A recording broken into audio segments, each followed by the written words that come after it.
Hi, thank you for viewing this presentation, Master of Science in Finance Application Masterclass. So the intent of this presentation is a brief overview of the program and more in-depth look at the application and some tips to make your application as best as possible and as competitive as possible.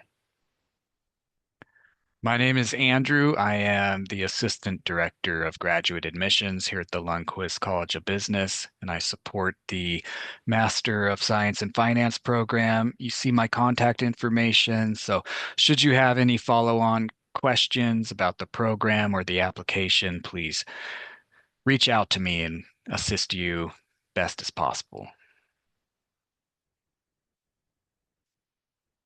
Agenda for this presentation, a brief program snapshot, the curriculum, how to apply, creating a competitive application, tuition, and the deadlines associated with the fall 2027 application.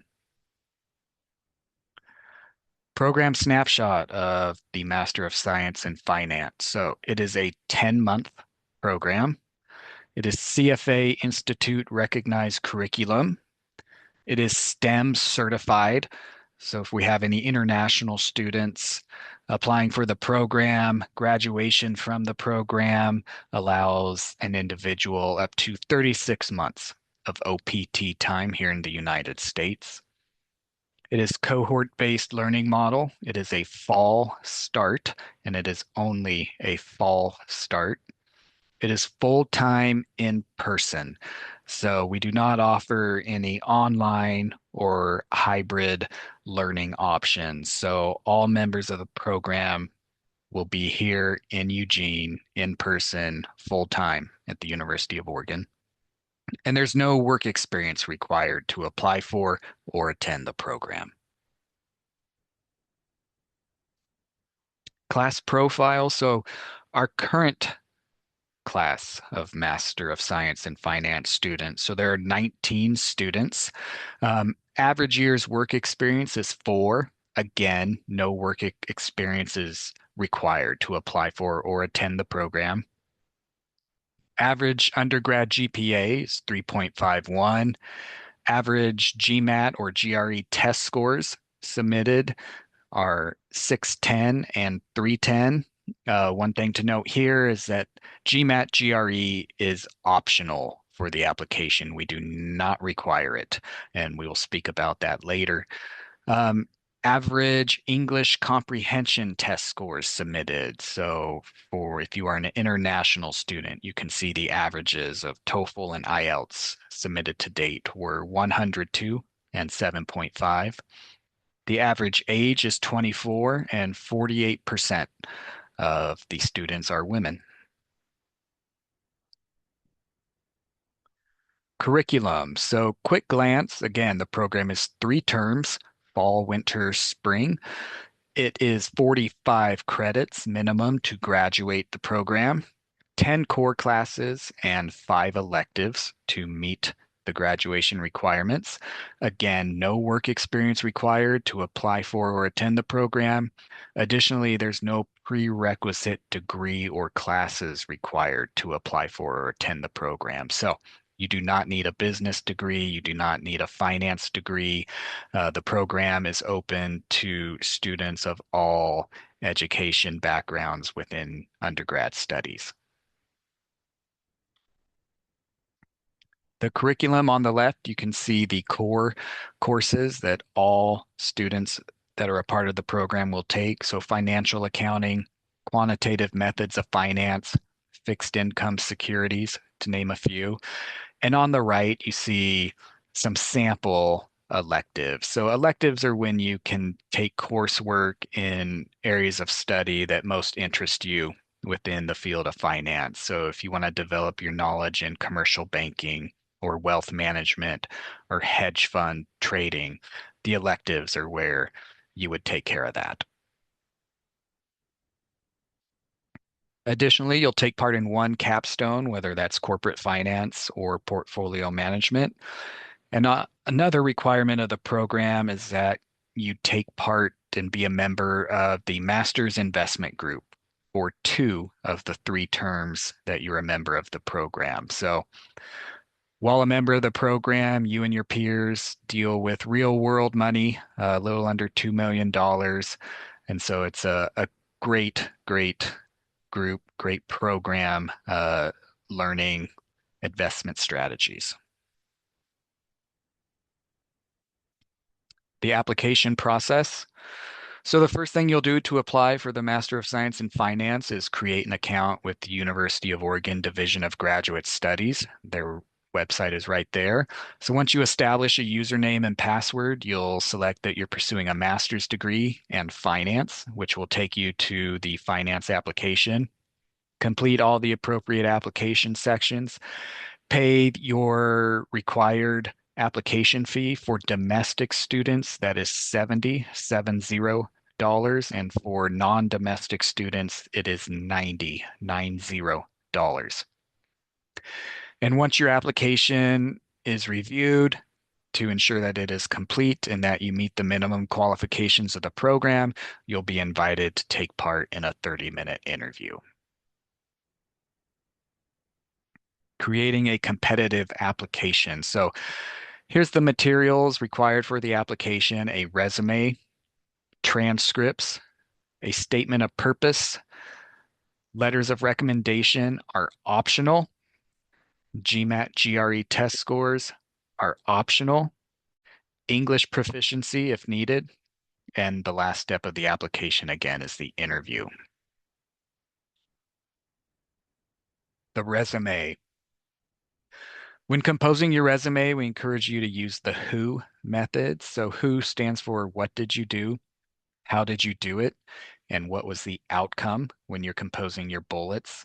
Include all relevant experience. Again, work experience is not a requirement for the program, and we understand folks may have little or no work experience. So any relevant experience. So work history you do have.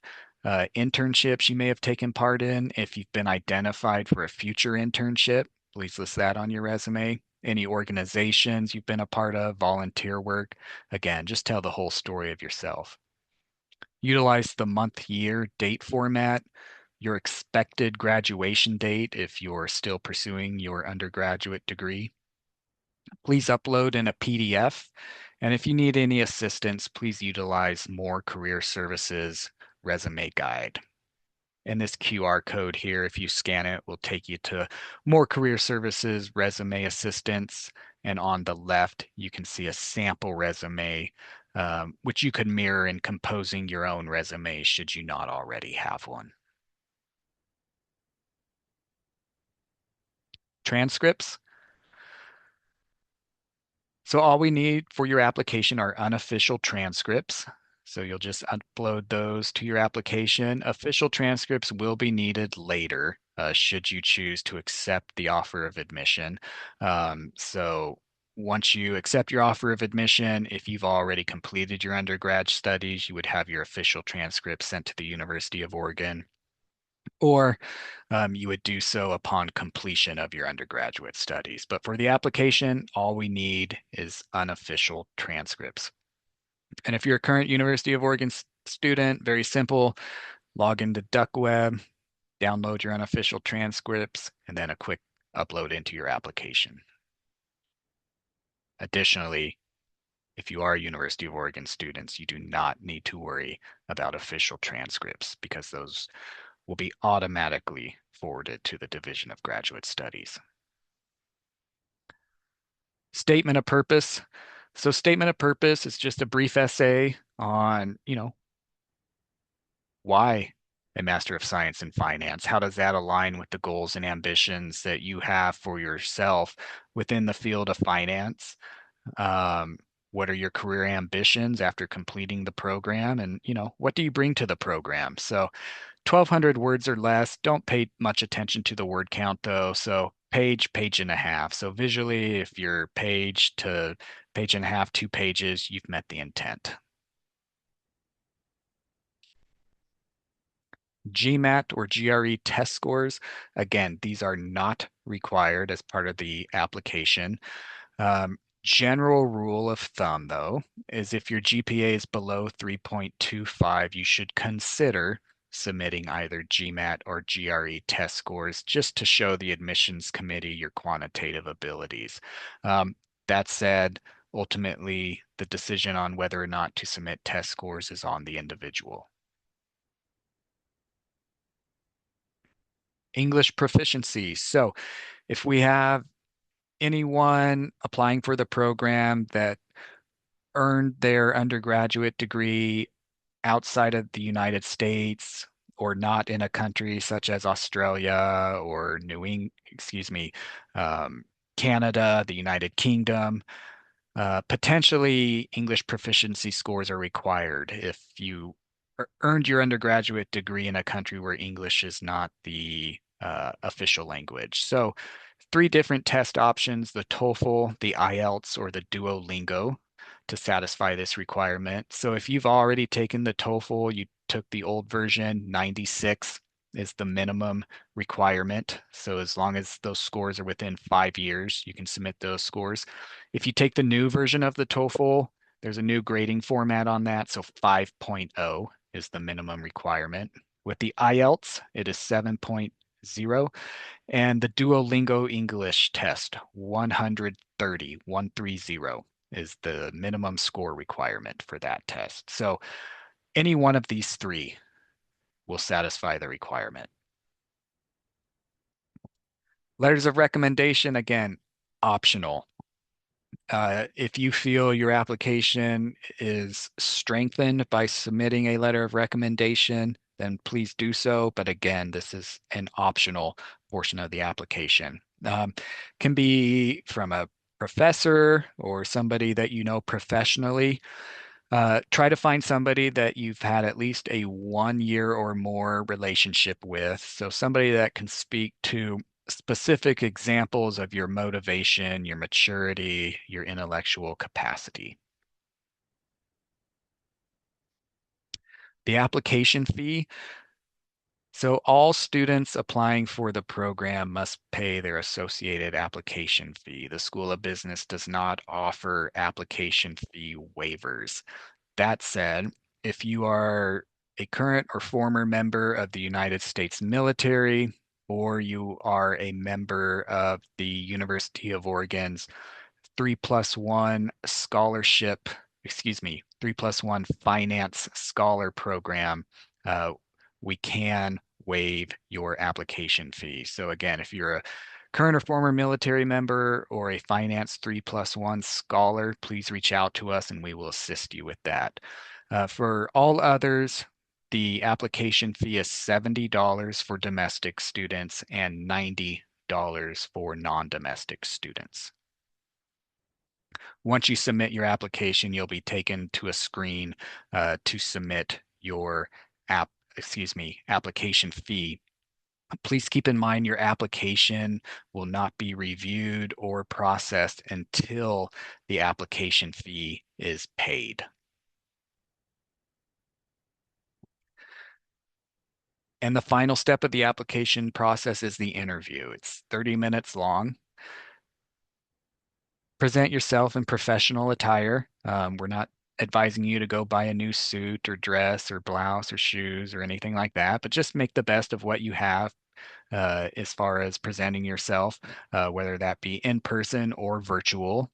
Be able to speak to why you want to pursue the Master of Science in Finance. How does it align with your career goals? And answer questions utilizing the STAR method, which is similar to the WHO method that we spoke about earlier for the resume. So STAR stands for what was the situation? What was your task? What action did you take? And what was the result? Tuition. So current tuition for the Master of Science in Finance, if you are an Oregon resident, it is just over $37,000. If you are a non-Oregon resident, it is just over $48,000. For funding, merit-based scholarships are considered for everyone who applies for the Master of Science in Finance program. So it is not an additional application. it's tied to work history, education, things like that. So just by submitting your application for admission, you'll also be evaluated for a merit-based scholarship. Should you be awarded a merit-based scholarship, it will not be a full ride, but it can take out a significant portion of the tuition. One thing to note is that at the same time you're offered admission, should you be offered admission, you will also be advised on any sort of merit-based scholarship that may be coming your way so that you can make an informed decision when ultimately deciding to accept your offer of admission.